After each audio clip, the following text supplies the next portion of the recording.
વડોદરા શહેરના સમા વિસ્તારમાંથી પસાર થતી નર્મદા કેનાલના ધસમસતા નીરમાં એક યુવાન ડૂબી ગયો હોવાના અહેવાલ મળ્યા છે। ચંદ્રેશ અગ્રવાલ નામનો 30 વર્ષીય યુવાન કેનાલ ઉપર સોલાર પેનલ સાફ કરવા ગયો હતો। આ સમયે કાટ ખવાઈ ગયેલી પેનલ પર પગ મૂકતાની સાથે જ તે કેનાલના પાણીમાં પડીને તણાઈ ગયો હતો। આ ઘટનાની જાણ થતાં જ છાણી ફાયર બ્રિગેડ સહિત યુવકના પરિવારજનો અને વોર્ડ નંબર 2 ના કોર્પોરેટર મહાવીરસિંહ રાજપુરોહિત પણ ઘટના સ્થળે દોડી આવ્યા હતા। અગ્નિશામક દળના જવાનોએ કેનાલના પાણીમાં ગરકાવ થઈ ગયેલ યુવાનની શોધખોળ હાથ ધરી હતી। જો કે હજુ સુધી તેનો કોઈ અતોપતો લાગ્યો નથી। યુવકના પરિવારજનોએ પણ સોલાર પેનલના કોન્ટ્રાક્ટર સામે આક્ષેપ કર્યો હતો। કંપની દ્વારા સેફટીના સાધનો અપાતા નથી અને હાલ ફાયર બ્રિગેડના જવાનોએ કેનાલના પાણીમાં લાપતા થયેલ યુવાનની શોધખોળ જારી રાખી છે। ઘટનામાં એવું છે કે કાલે રાતના 8 થી 9ની વચ્ચે એક ચંદ્રેશ નામનો છોકરો પેનલ સોલાર સાફ સફાઈનું કામગીરી કરતો હતો।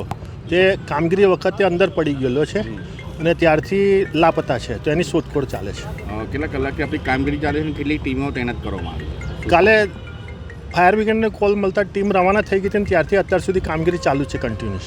બોડી કેટલા દિશામાં અંતરમાં ગયું કે ના, બોડીનો તો આપણે અંદાજો ના લગાવી શકીએ કઈ કેટલા દિશામાં ગઈ છે શું છે, પણ शोधखोल चालू है अपनी कामगिरी। घटना ये समा सावली रोड पर जो केनाल है वहाँ पर बनी है। हमारा एक मित्र हैं जो अभी हैं कि थे मालूम नहीं है, अभी तक उनकी डेड बॉडी मिली नहीं, तो अभी तक हम उनको ऐसा नहीं कह सकते थे।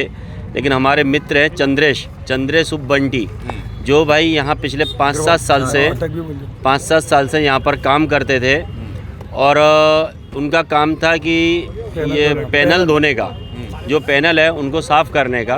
वो 4-5 लोगों की टीम थी है, तो 4-5 लोगों की टीम में क्या कल के दिन कोई नहीं आया था, सारे एब्सेंट थे। तो कॉन्ट्रैक्टर ने उनको ज़बरदस्ती प्रेशराइज़ करके, उनको नहीं आना था, ज़बरदस्त प्रेशराइज़ करके उनको बुलाया और बुला के और उनको काम सौंपा गया।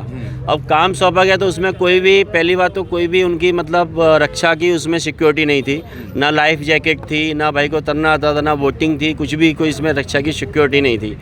उसके बाद में भी वो काम कर रहे थे, तो जो पैनल थी इतनी सड़ गई हैं कि आपने भी देखा होगा कि वहाँ सारी इसमें पैनलों पर होल हो गए हैं।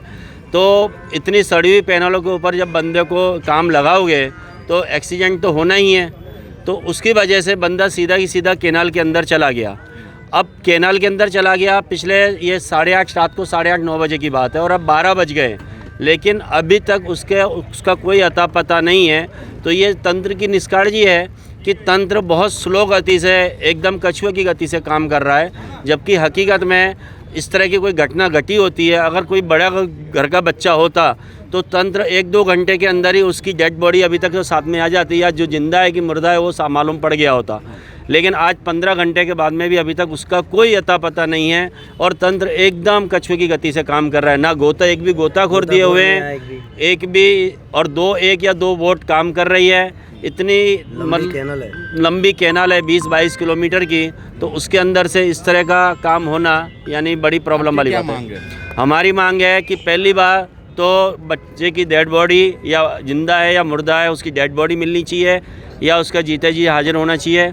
उसके बाद दूसरी मांग है कि जो जंत्र ने जिस कॉन्ट्रैक्टर को कॉन्ट्रैक्ट दिया है, उस कॉन्ट्रैक्ट के ऊपर बड़े से बड़ा, तगड़े से तगड़ा एक्शन हो, जो कायदे की न्याय हो। और तीसरी मांग है कि जो बच्चा है अब वो गया है तो उसका क्या, उसके परिवार का क्या, क्योंकि 30 साल की उम्र में जो जनरली जुबान बे उम्र होती है और नई, जिसके ऊपर माँ बाप का सहारा कौन, अब माँ बाप का सहारा कौन, उसकी जो भी तंत्र के सामने तंत्र है या इसमें कॉन्ट्रैक्टर है, जो भी है उसका तंत्र उससे मानसिक सपोर्ट करके और मतलब उसके सामने एक्शन ले।